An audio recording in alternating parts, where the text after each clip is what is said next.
এই যে বন্ধুরা আমি কাঁচা আম নিয়েছি আচার বানাবার জন্য। এই যে দেখুন, তো এই আমগুলা একটু শুকায় গেছে, কারণ হয়েছে এই আমগুলা 3 দিন আগে আনা হয়েছে। তো আর আচার বানাবার সময় পাই নাই, তো আজকে ভাবলাম বানিয়ে ফেলি। আমগুলা শুকায় যেতেছে, নষ্ট হইতেছে, পরে সোহাগের আপু আমার বকা দিব। তো এখন এই আমগুলো আমি কেটে নিব। ধোয়া আছে, ধুয়ে তারপরে ঝরিয়ে রাখছিলাম, শুকায় গেছে। এখন আমি সিলে এটাকে কেটে নিব। টক ঝাল মিষ্টি আচার বানাবো, এটা আমার খুবই পছন্দের। সাথে থাকুন, দেখতে থাকুন। এই যে আম দেখছেন, বড় বড় ছিল, শুকায় ছোট হয়ে গেছে। 3-4 দিন হয়ে গেছে আমগুলো আনছে, আর বাতাসে শুকায় গেছে। তো ঠিক আছে বন্ধুরা, আমি এখন আমগুলো ছিলে কেটে নেই। আমার সাথে থাকুন, দেখতে থাকুন আমি কিভাবে আচার বানাই। আমি যেভাবে রেগুলার বানাই ওরকমই বানাবো। তো চলেন যাই, আমগুলো কেটে নেই।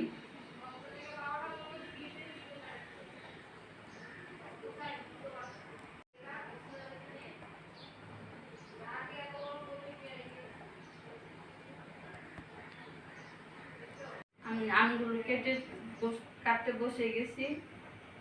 পাইটে গেছে, হ্যাঁ পাইটে গেছে। ছিলা লাগবে না, ছিল না? না না, ডিফারি করে দাও, ছিল না, খোসা সহ ছিলকা সহ। আঠি হয়ে গেছে না? আঠি হয় না।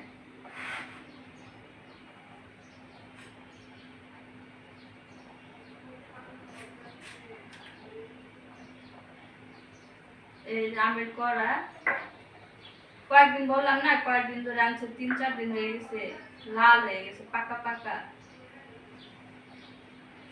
তো এইভাবে কেটে নিব আমগুলো আমি।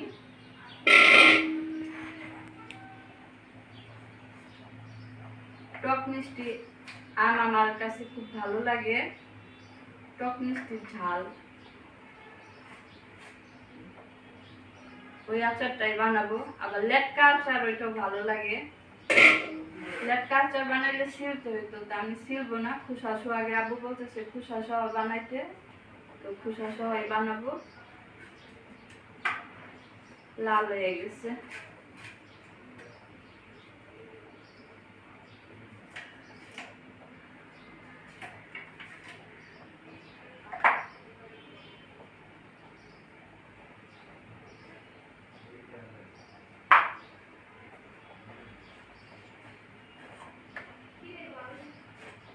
তো এই যে বন্ধুরা, আমগুলো আমি কেটে নেই। এভাবে কাটতে তো অনেক সময় লাগবে আমগুলা। তো কাটি কেটে তারপরে আবার আচার বানাবার সময় আপনাদের সাথে দেখা হবে। ততক্ষণ পর্যন্ত আমার সাথেই থাকুন।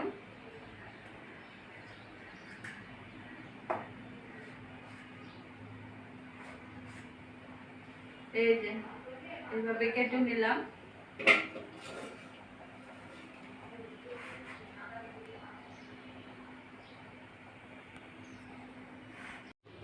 এই যে বন্ধুরা, এখানে তো আম কেটে নিছি আচার বানাবার জন্য, আর এখানে আমি 5 ফোড়ন ভেজে নিচ্ছি, গুঁড়া করব।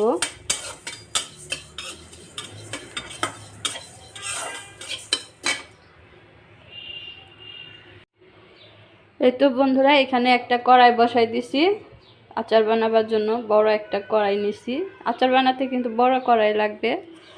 তো এখন দিয়ে দিব হচ্ছে আমি সরিষার তেল।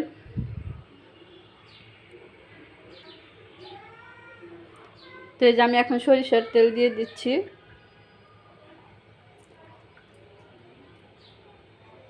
সবটাই দিয়ে দিব।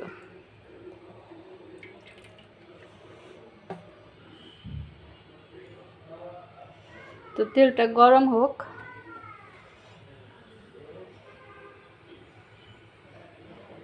এই যে আমগুলো আমি ছোট ছোট পিস করে কেটে নিছি, বড় করি নাই। ছোটগুলা খেতে কিন্তু ভালো, সুবিধা হবে খেতে।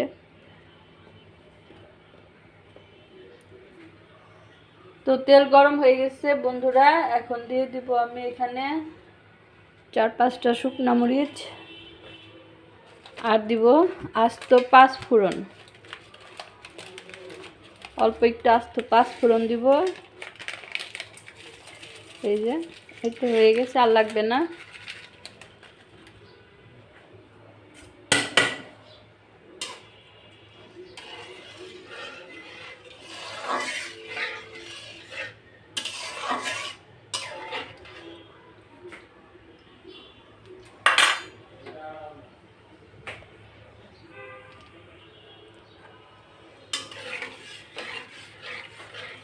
তো বন্ধুরা, এখানে আমি এখন দিয়ে দেব হচ্ছে একটু রসুন বাটা। এই যে রসুন বাটা, একটু আদা বাটা, অল্প অল্প করে দিব। এটা আপনি কুচি কুচি করে কেটেও দিতে পারেন, সমস্যা নাই। তো আমি বাটাটাই দিলাম। তো এখন দিয়ে দিব হচ্ছে সরিষা পেস্ট। এই যে পেস্ট করে রাখছি, আপনাদের দেখাই নাই। এটা হচ্ছে সাদা সরিষা, এটা এখন দিয়ে দিব আমি। আবার পড়তে চায় না।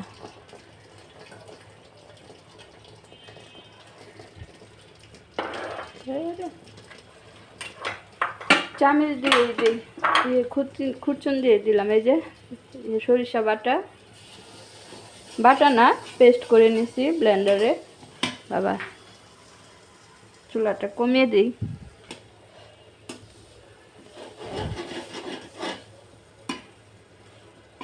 তেল উপরায় পড়তেছে, আদা বাটা রসুন বাটা দিছি না। ওহো,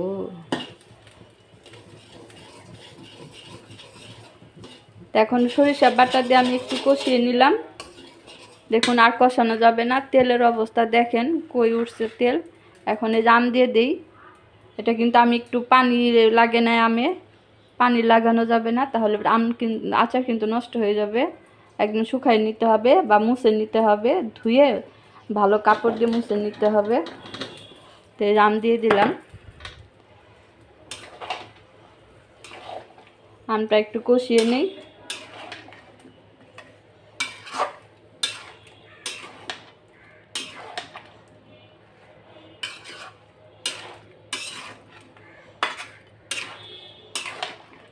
তো বন্ধুরা, এই আমটা কষিয়ে নিচ্ছি।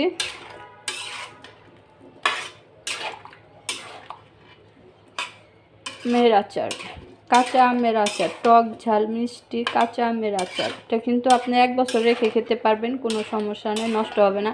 যদি পানি টানি না লাগে, হাত না লাগে, হাত লাগানো যাবে না, হাত লাগলে কিন্তু নষ্ট হয়ে যাবে।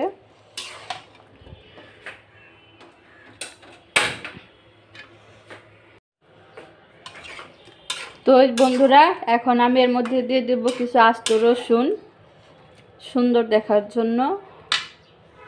এই যে আস্ত শুকনো মরিচ দিছি, ওটাও হচ্ছে সুন্দর দেখার জন্য, আচারটা দেখতে সুন্দর লাগবে। এই যে আস্ত রসুন দিয়ে দিচ্ছি।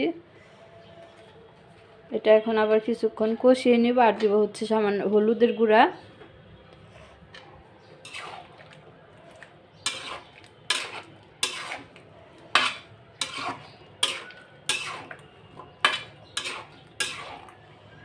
এই যে রসুন দিয়ে আবার একটু নেড়ে চেড়ে দিলাম আমের সাথে। সরিষা বাটা, আম, এখন দিব হচ্ছে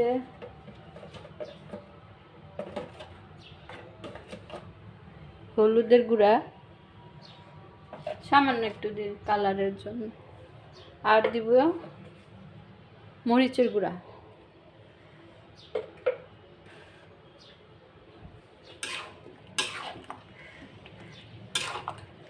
এখন আবারও আমি ভালোভাবে নেড়ে চেড়ে নেব।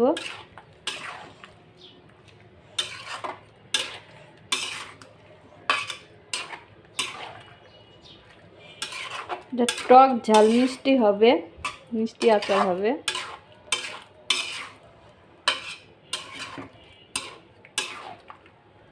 আমি চাইছিলাম লেটকা আচার বানাইতে, সোহাগের আব্বু আবার বললো এরকম করে বানাইতে খোসা সহ, তাই তার জন্য বানালাম। আমার আবার লেটকা আচারটা খুব পছন্দ।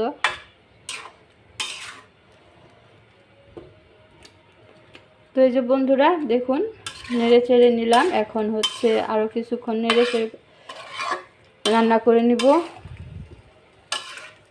আমার সব কিছু দেওয়া কিন্তু শেষ। হলুদের গুঁড়া দিছি, সামান্য একটু মরিচের গুঁড়া দিছি, লবণ দেই নাই, লবণ দিব, আর দিব চিনি, তারপর একটু আদা বাটা দিছি, একটু রসুন বাটা, তারপর হচ্ছে সরিষা বাটা, আস্ত শুকনা মরিচ দিছি, আস্ত পাঁচফোড়ন।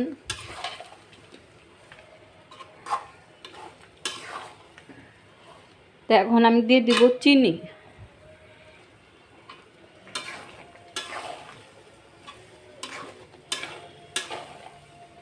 চিনি দিয়ে দিব বন্ধুরা পরিমাণ মতো, আপনারা আপনাদের মতো দিবেন, মিষ্টি যেরকম খান। আমি একটু বেশি দিব। তো এটা কিন্তু আখের গুড় দিয়েও বানানো যায়, আখের গুড় দিয়ে বানালে বেশি ভালো হয়। তো চিনি দিয়ে দিলাম, চিনি থেকে পানি ছাড়বে।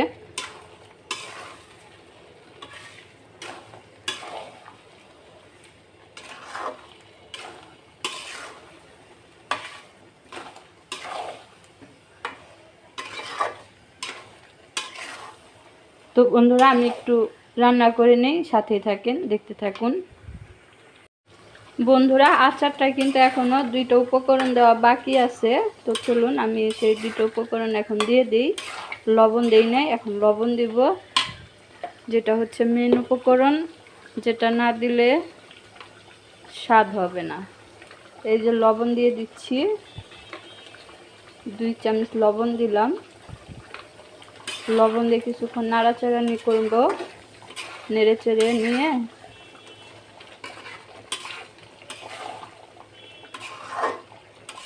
এখন দিয়ে দিব হচ্ছে পাঁচফোড়ন গুঁড়া, যেটা আমি ভেজে রাখছিলাম, সেটা এখন গুঁড়া করে নিছি, ওইটা এখন দিয়ে দিব। পাঁচফোড়ন, এই যে মশলা, এটা এখন দিয়ে দিব আমি। সবটাই দিয়ে দিই, সবটাই মানে মেপেই দিছি পরিমাণ মতো। দিয়ে দিলাম পাঁচফোড়নের গুঁড়া। এটা দেওয়ার পরে কালার চেঞ্জ হয়ে যাবে, দেখছেন আচারের কালার চেঞ্জ হয়ে যাচ্ছে, আর সুন্দর একটা ফ্লেভার বের হয়েছে পাঁচফোড়নের সব মশলা। মনে হচ্ছে এখনই খেয়ে ফেলি। তো বন্ধুরা দেখুন আপনাদের কাছে কেমন লাগতেছে অবশ্যই কমেন্ট করে জানাবেন আমার আচারটা কেমন হলো। তো এখন দিয়ে দিব আরেকটা জিনিস, 2টা বলছিলাম এখন 3টা হয়ে গেছে, আমার মনেই ছিল না। আর এই যে চিলি ফ্লেক্স, মরিচের গুঁড়া, ভাজা মরিচ। আমি তো পাঁচফোড়নের সাথে মরিচ ভাজি নাই, আলাদা আমার গুঁড়া করা আছে, সেটা এখন দিয়ে দিব। আগে গুঁড়া করে রাখছিলাম, এই যে দেখুন, এই যে এটা এখন আমি দিয়ে দিব।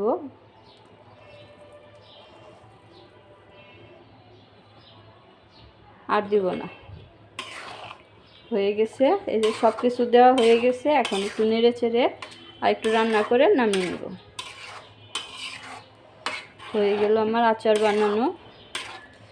কেমন হলো অবশ্যই কমেন্ট করে জানাবেন কিন্তু বন্ধুরা, পারলাম কি না, ঠিক মতো হলো কি না।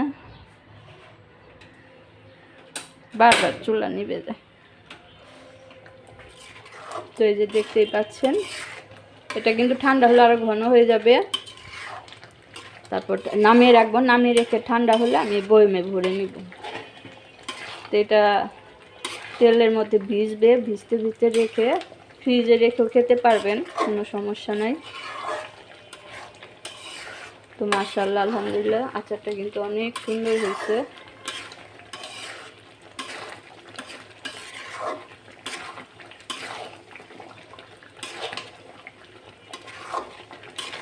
আমি যদি লবণটা আগে দিতাম না, আমটা গলে যেত বন্ধুরা, সেই জন্য লবণটা পরে দিলাম, আমটা আস্তে আস্তে আছে, আর না হলে গলে যেত।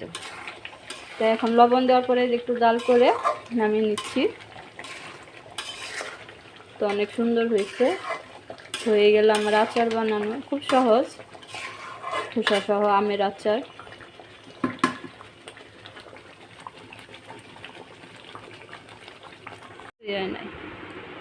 এই যে আচার বন্ধুরা, সোহাগের আমি যে বানাইলাম সেই আচার সোহাগের আব্বু খাচ্ছে, নিয়ে আসলাম।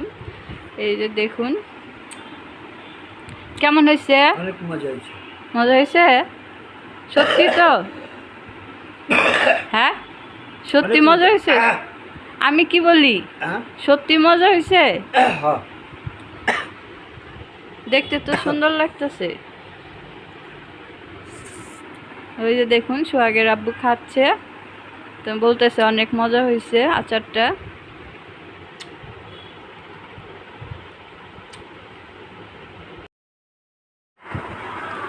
তো বন্ধুরা, এখানে তো আমার আচারটা ঠান্ডা হয়ে গেছে, অনেকক্ষণ রেখে দিয়েছিলাম। তো অনেক সময় পরে আবার আপনাদের সাথে ফিরে আসলাম সামনে। তো এই যে আচারটা দেখুন ঠান্ডা হয়ে গেছে, এখন আমি বয়েমে ভরে নিব। আর দেখতেই পাচ্ছেন আচারটা কত সুন্দর হয়েছে, আর খেতে এতটাই মজার হয়েছে কি বলবো, যে আমার কড়াই থেকে এখনই শেষ হয়ে যাচ্ছে। সোহাগের আব্বু তো বারবার খাচ্ছে, তার কাছে এত মজা হয়েছে। আর এদিকে বয়েম দুইটা ধুয়ে শুকিয়ে নিছি ভালো করে। তো এখন আমি বয়েমে আচারগুলো ভরে নিব। তারপর আপনারা বাইরে রেখেও কিছুদিন খেতে পারবেন, তারপরে আবার ফ্রিজে রেখে অনেক দিন খেতে পারবেন। আর তা আমি রাখতে পারবো না, আমার তার আগে শেষ হয়ে যাবে, কারণ অনেক মজার হয়েছে বন্ধুরা। আপনারা এইভাবে কাঁচা আম থাকতে থাকতে বানিয়ে নেবেন, খেয়ে দেখবেন, আমি সত্যি বললাম না মিথ্যা। তো ট্রাই করে দেখবেন বানিয়ে, অনেক মজার হয়েছে, অনেক মজার, বলে বোঝাতে পারবো না আপনাদের, না খেলে বুঝতে পারবেন না কতটা মজা হয়েছে। আর দেখে বুঝতে পারতেছেন কালারটা কত সুন্দর আসছে। আর এটা যদি একটু আঠিটা শক্ত হতো তো আর একটু ভালো হতো, তো আঠিটা তো শক্ত হয় নাই। তো যাই হোক, তারপরেও অনেক মজা হয়েছে বন্ধুরা, কি বলবো, বললাম তো বারবার এক কথা বলতেছি। তো অনেক মজার হয়েছে মাশাআল্লাহ। তো এই যে এখন বয়েমে আমি ভরে তারপরে আবার আপনাদের দেখাবো কতটা হলো। এই যে বন্ধুরা দেখুন বয়েমে ভরা হয়ে গেছে, 2 বয়েম হয়েছে আচার আমার। তো এই যে সুন্দর দেখা যাচ্ছে মাশাআল্লাহ, আমার তো খুশিতে মনটা ভরে গেছে, আমি এত সুন্দর করে আচার বানাতে পারছি। তো আপনাদের কাছে কেমন লাগলো অবশ্যই কমেন্ট করে জানাবেন। বয়েম দুইটা ভরে নিলাম, এখন আর কি বয়েমটা আটকিয়ে বাইরেই রাখবো, এখন আর ফ্রিজে রাখবো না, কারণ এখন তো আর নষ্ট হবে না, ঠান্ডার দিন আছে, আর এমনিতেও অনেক দিন যাবে। তারপর ফ্রিজে রাখলে আরও আপনি 1 বছর পর্যন্ত খেতে পারবেন এই আচারটা। আর যদি ভিনেগার দিতে পারেন তাহলে তো আরও ভালো, টেনশন থাকবে না। তো আমি তো ভিনেগার দিই না, আমার ঘরে ভিনেগার ছিল না, তো আপনারা ভিনেগার দিয়ে নিতে পারেন। তো এই তো আমার আচার বানানো শেষ, এখন আমি ঢাকনাটা লাগিয়ে রেখে দিব। তো আজকের মতো এখানে বিদায় নিচ্ছি। সবাই ভালো থাকবেন, সুস্থ থাকবেন, আমার পাশে থাকবেন। আল্লাহ হাফেজ, আসসালামু আলাইকুম।